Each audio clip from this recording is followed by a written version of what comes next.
I didn't see it in the morning and I forgot where I put it. It should be on the...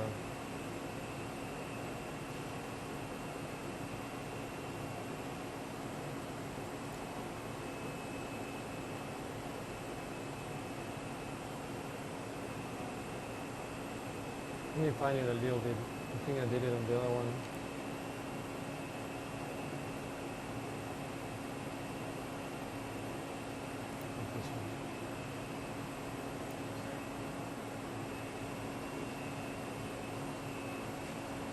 Oh, I remember where I put it.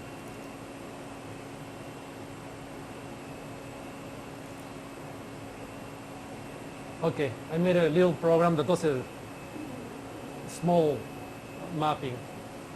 So the mapping, really what it is, let me open the door a little bit. Here, this in here, you cannot see it. There's another piezo motor that you can apply some voltage and move it up and down. And that has a final focusing lens. So as it goes up and down, it will change the focus height of the laser. So that's what the mapping does. The mapping, you can map the wafer or the surface that you want to mark. And then you know the differences in height on that wafer. And then the system automatically will correct moving that little lens. So you don't see any movement anywhere. It will just correct with that lens a little bit. You can only correct like a micron or two, so if you have a big difference, it's not going to fix it. So it's just a very tiny adjustment. So, so what it's doing, you have the micro epsilon. Let me move the micro epsilon on top of that. So let me close.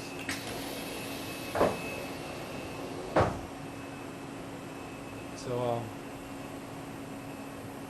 put on the PR camera. So from the PR to the micro epsilon.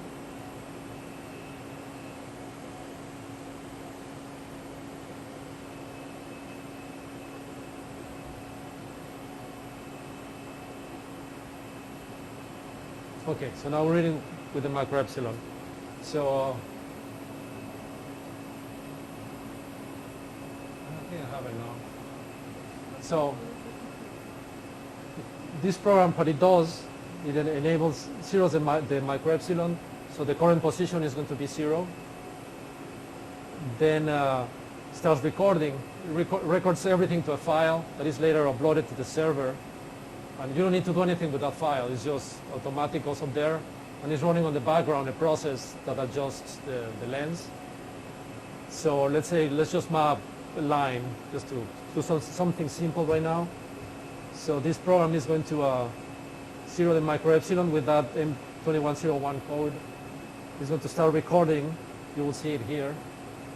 And then it's going to move X, 1 millimeter, take a reading, 1 millimeter, take a reading.